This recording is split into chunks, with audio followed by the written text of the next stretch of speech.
Howdy, it's me, David Michael Bennett, from the robot band Steam Powered Giraffe.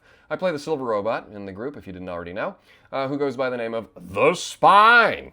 I'm here to talk to you about 3 upcoming shows, and maybe some others. But the first 3 that are coming up within the next week are Pontiac, Michigan, Chicago, Illinois, and Milwaukee, Wisconsin. All 3 of these shows are sold out, so end of video, correct? But no, actually, we still have some VIP passes available for each of these shows. However, Pontiac, Michigan only has like 3 left, and Chicago has like 5 or 6, and Milwaukee has like about a dozen. So, that it's really hard to communicate it through social media and stuff, because once the people buy the tickets from the venue, that's about it. But on our Bands in Town, most of our shows that have a meet and greet after the show, most of those are sold off-site, is what they like to call it, so off-platform or whatever. It's not through the venue. The venue just has tickets to see the show. So if you want to meet the band after the show, you have to go to the band's online store and buy separate VIP passes. And if you look at the prices based on last year's shows, that mostly they were all sold through the venue, the prices are the same. Actually, a little bit cheaper. So don't be turned off by that. So you got to buy a ticket to the show from the venue, which they're already sold out. But if you already bought a venue ticket, you can get a meet and greet add-on VIP pass from our online store. You get a little QR code. You can add it to your Apple Wallet as like a pass. You'll get it scanned at the end of the show, get a VIP lanyard, and you'll be able to get in line to meet the band.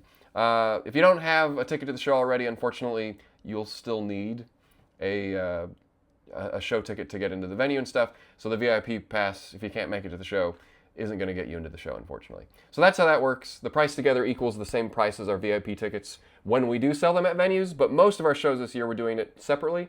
And if you've watched any of these YouTube videos, that's because it's makes the band a little bit more money. We don't have to split the cost with our booking person and also the venue. So it kind of just saves a little bit. And we're not the only band that does that. A lot of bands do that for the meet and greets. Because we're already bringing our own people, we have to organize it ourselves, and we'd rather pay the venue just a little bit extra for that time, and then make a little bit more money off of it. And it's not like we're making grand profits off of this. It's kind of the only way we can do the East Coast and stuff.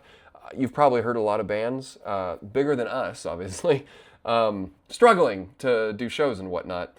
Not just for numbers. Like, we're selling out these, almost 300-seat venues, which is small, like in the grand scheme of things. We need to be doing slightly more than that to kind of feel easy. But right now, that's where we are. We have sold out a 600-seat show here and there, and 700 in the UK. But we're right around, I think the lowest we'll do is like 280 to 300. And a lot of music venues can hold like, more people than that. 500, 600 if they're standing. But all of our shows, and the ticket prices reflect it, are seated shows, which we think is extra special and worth the cost of a $35 to $45 ticket. And sometimes that's before or after venue fees, but what are you going to do? We try our best to keep them low. But it does mean that we can charge slightly more for a ticket, and then you also get to sit for 2 hours. And some of those shows have, an intermission, so it's even longer. But yeah, so that's the 3 shows coming up. VIP passes still available for all of them. Like I checked a few days ago, there's only 3 left for Pontiac. It might be gone now.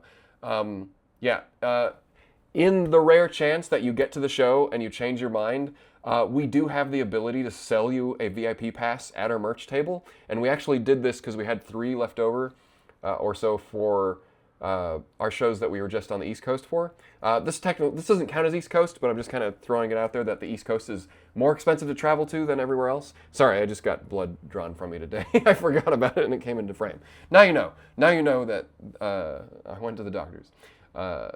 Routine stuff. Don't worry about it. Yeah, so we did that at East Coast. A few people bought VIP passes on a whim. So that's a nice thing that we can do right there at the table. Like, oh, you want it? And then you get the email immediately and you can get in line. So if these VIP passes don't sell out, we don't stop the sale of them, since they're just an add-on that you need at the end of the show. So if you want to meet the band, You get a few minutes with us, shake our hands, tell us a little bit about yourself, and you can also take a selfie with us or have one of the line attendants take a photo with you and the band at a table. You've probably seen them online. So far, everyone seems to have a good time with that. We get through about 70 people in an hour, so you can kind of see, we try. That's how we try to make our money to cover all the costs of these shows. Which is why we're doing, 3 shows in a row, which is probably the limit of all this. Anywho, those 3 shows are all sold out. Apologies. Super excited to be headed back to Michigan. We've done conventions out there. And obviously, Chicago's the same way. Done conventions out there back in the past. So this is like returning to some old stomping grounds for Steam Powered Giraffe. And I guess our stomping grounds was just kind of like the early days. With Sam and us. I know the early days, also people think with John Sprague and all that with the John, but the early days for us, like actually doing the act in front of people outside of Balboa Park in the zoo was actually, places like Youmacon and some other conventions and whatnot. I'd name the other ones, but I think they're defunct now, or at least they're like problematic with the people who run them. So I won't reference those. But I think Yomacon's still good, right? I don't know. I have no idea. I'm sure they're doing fine. But we haven't done any conventions since the pandemic or whatnot. So we're super excited to get back out to Michigan, Detroit area, basically. Pontiac's really close. And of course the Chicago, Illinois area. That Rosemont is where we were for most of those conventions. And we've never been to Milwaukee or anywhere in Wisconsin, so that'll be great for us. I was super worried that we wouldn't be able to sell out there. It's only an hour and a half from Chicago, I think, so I haven't been there, but I'm pretty sure. But I've done the logistics because I'm the one who does that in the band. And I was worried that it wouldn't sell out because it's pretty close to Chicago, but pleasantly surprised. That warmed our hearts.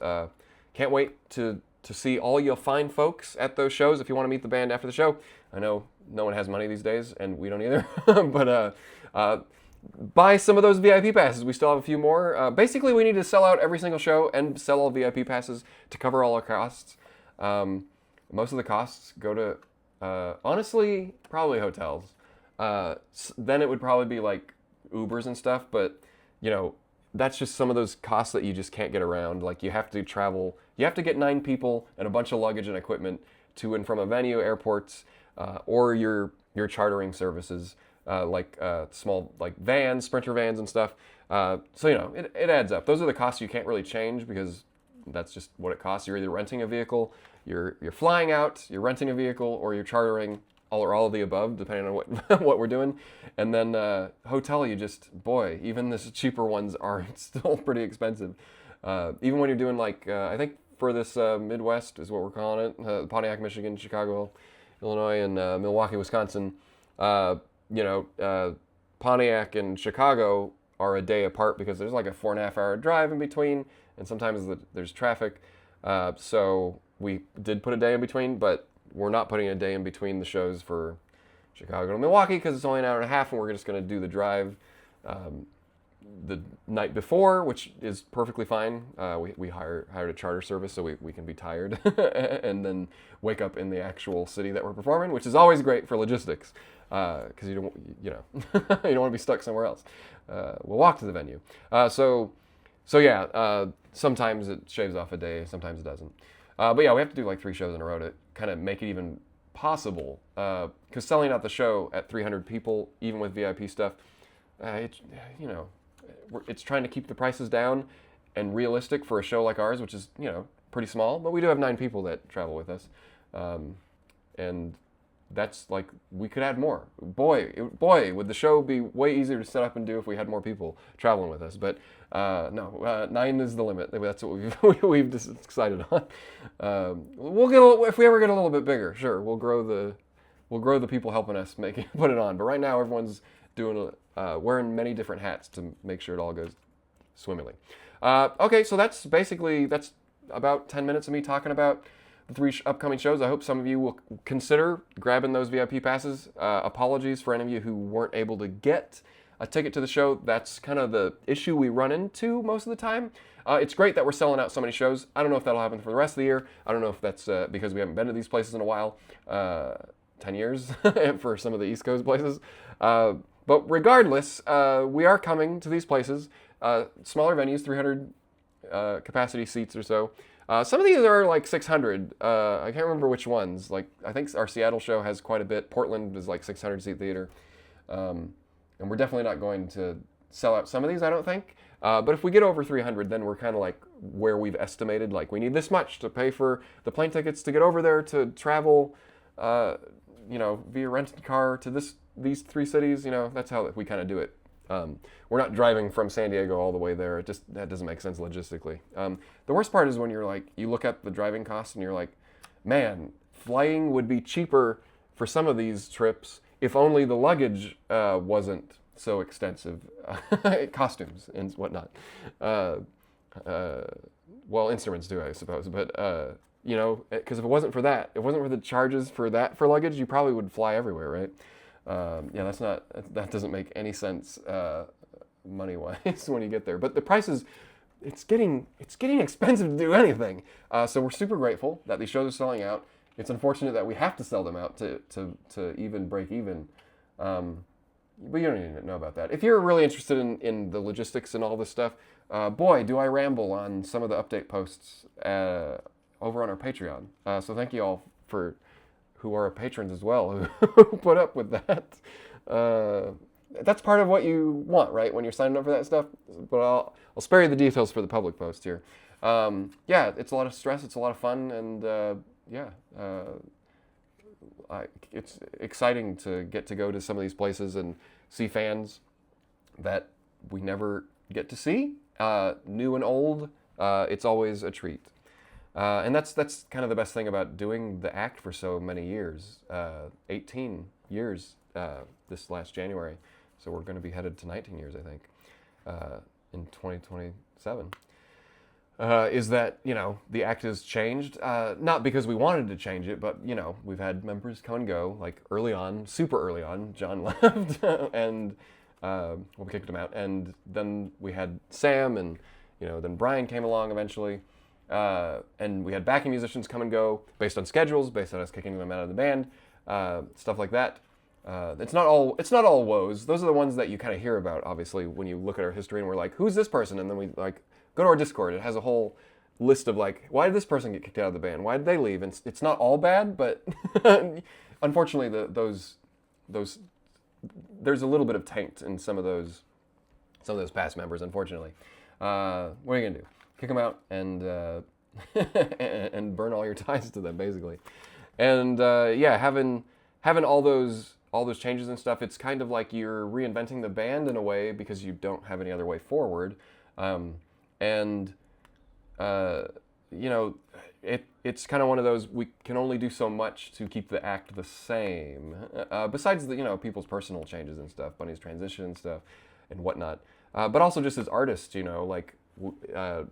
have reinvented Honeybee a bunch of different ways, but that we haven't focused on that because that's just what we're doing. We're just making lots and lots of additional, lots of different songs, lots of different types of music, I suppose, over the years, and while also trying to be like, hey, people like Honeybee, let's make more of that, and we have. It's just those songs didn't get popular, and then people didn't click on those, right? So, that's being a band. So don't feel too sorry for us if you're wondering, how come you don't have another Honeybee hit? That's kind of like what people who haven't seen us in a while kind of, talk about us and like, well, we're a band, we're still going. Finding new fans and finding a new fandom and stuff is very much a fun thing to do because it's a version of the act that we're proud of and we know that a new audience will enjoy. It's always unfortunate to, there will be fans who only like this version of the act and whatnot, and that makes sense to me. I have the same thing with bands that I like, right? But I guess it's more unique because Steam Paradraft has characters and they're all kind of like, it's kind of like what if Donald Duck isn't part of Disney anymore? Like, you know what I mean? And it's not like we're recasting people to play the same characters, and even if we did, that would be weirder too. So we're kind of in this thing where like hey, our cast is going to rotate because that's the only way to keep doing this thing. You know, people move on, and besides Bunny and I, you're stuck with us forever in this band, anyways. So there's other shows coming up, but thank you for continuing to do this. It's like we know there's people out there who want to see the act, but it always blows my mind seeing shows sell out. And 300 people is a lot for us. Not in the grand scheme of things, like people wanting to make money off of you, like, you know, producers and stuff. But for us as a band, from where we come from, you know, doing this stuff from Balboa Park days and the San Diego Zoo, them's the small times, and where we are now is like slightly bigger than that. And it feels nice, even though we're still small, that we can still, you know, come. We never went anywhere. We kept putting out content and stuff, but people come back and say, "Oh my God, I haven't heard about you in years," and then come to a show and say, "Wow, just as good as ever." And you know, that's all we can hope for. Yeah, it's not the same act, but we do play a lot of the same songs, and the characters are, you know. Rabbit's the same, despite all the changes, and the spine's roughly the same. We think about a lot of this stuff, and yeah, we just try to refine the show in a way that makes sense with all the performers we have on stage, and yeah, we're very happy with it, and we can always do more, and we will, and plenty of things that are not live show related, but what you're seeing right now is a lot of live show advertisements, and I apologize for that. But we will have new music on the way. We've been working on that, as well as stuff for our comic and tons of other stuff, despite the world being on fire perpetually. So if you're looking for any of these shows, Pontiac, Chicago, Milwaukee, like when we're coming back to the area, take a look at later in the year. There's a few places that might be close enough for you to get back to, especially if you're on the East Coast. And we just did Boston, which sold out, and a lot more people wanted more. And it sold out just enough that we put a second Boston show, but that one's almost sold out too. So look later in the year, in August, September, on our Bands in Town stuff. I should just have a video that goes through the list of all of them, because that's the hardest part. Is people were like I didn't even know about this until the show was already over. I should have bought tickets. And I'm like, well, we have the same issue as everyone else. We can't fight the algorithm, and we just try to post and hope for the best. We probably could post more, but you know, it is. You all understand how social media is really hard to get your stuff in front of the people who follow you, which should be easy, but it isn't. It isn't this day. Every once in a while, we'll have like a viral video, not like super viral, but like of the robots advertising a show or me talking about a show, and it'll just somehow get in front of more people. And I ain't doing anything special for those videos. I mean, yeah, sometimes we're in makeup, but even sometimes when we're in makeup, it doesn't. Sometimes it just hooks into the algorithm at the right time, and then it gets more views on it, and so suddenly then more people are seeing it because, you know, the platforms are pushing it. But that's not fun to think about, and you shouldn't have to do that either. So, you know, just I guess if you like bands, you kind of just have to check in on your favorite bands every once in a while. Check their bands in town, see if any shows are coming up. Go to the YouTubes, see if there's any shows that pop up in their little upcoming concerts and all that. Subscribe to newsletters, I guess. we try not to bug too many times, but every once in a while we'll send one off to IP addresses when they signed up based on their time zone. That's quite a big area of people, but sometimes you'll get an email from us that's like, here's 3 shows that are probably not anywhere close to you, but we can't target you closer anyways. So bands in town, sign up there to find out some of those upcoming shows. But we're not going to be adding any more shows this year.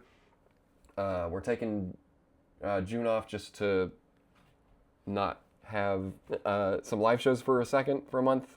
Well, it ends up being like 3 weeks for us based on prep and stuff. But we're working on, you know, music and stuff.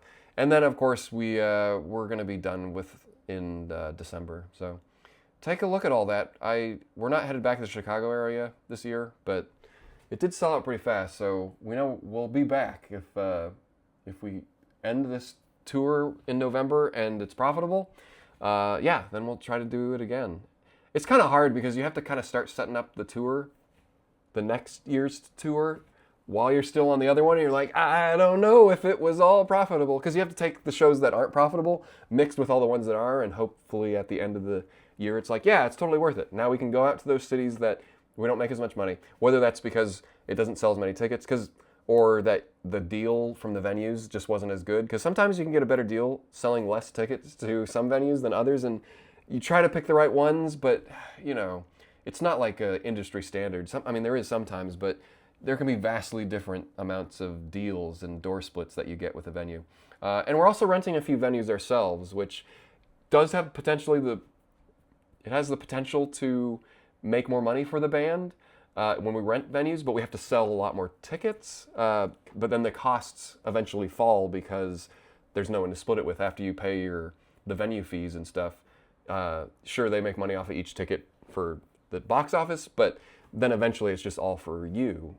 So we do that a few times, but if I'm being honest, I think the ones that we're renting, they're later in the year, and y'all should go to Toronto and Seattle. That one's actually doing pretty well, though. Toronto, though, yeah, no, we need more people to come to the Toronto show. That's August 8th. So Toronto, Ontario, Canada, that place. And what's the other one we need people to come to? It's later in the year, but San Francisco, October 23rd. Yeah, we're headed up to the Herbst Theater there. Yeah, buy tickets for that one too. San Francisco and I think Toronto are the ones that are kind of like have me worried. Like, we need to sell more tickets for those. I'm not too worried about the other ones. I think Hartford, Connecticut also is a little low.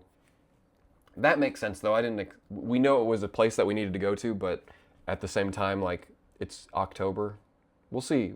Sometimes it's stuff that's too far out is hard to sell because it's like, it's a whole different world by the time that show rolls around. So we just have to keep pushing some of the advertisements. We don't know how to advertise shows. You put on the bands in town. You hope you have fans that look at it.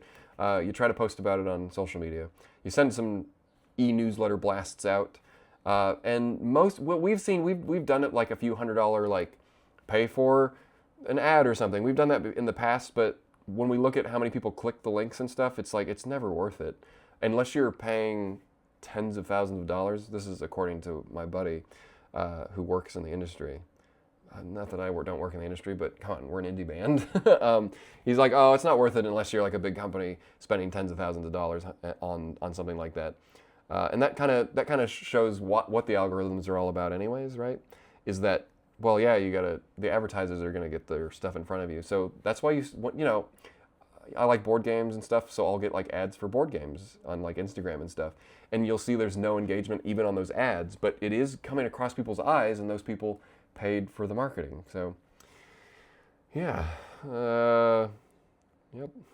We'll just keep hanging on and doing our best. Thank you for being a patron. Thanks for coming to our shows, if you are any of those. Not that everyone here is a Patreon patron, but thanks for supporting us, those who do, and thanks for buying our merchandise. T-shirts are a great way for the band to make money, because there's no royalties for the artists, so we don't have to like split it up. You know what I mean? So buy a T-shirt, I guess. Buy Sam Luke's logo, metal logo. That we have that. We're actually bringing some of that to we did a small batch of screen printed ones that we're going to bring to the next 3 shows, see how they sell. But we also have the print on demand stuff like a lot of bands and content creators do these days. It's hard to hold merchandise, and we already hold a bunch with the CDs and stuff, so we don't hold too many T-shirts in our inventory for our online store because it's just not worth it. We sell enough at shows that we don't want to have to ship stuff from my apartment. Okay. It's 23 minutes of rambling on. I'll see, metric-wise, do the longer videos get better views? This is as interesting. I don't know. Anyways, see y'all in the Midwest, Pontiac, Michigan, Chicago, Illinois, and Milwaukee, Wisconsin. Coming up, when is that? May 28th, May 30th, and May 31st.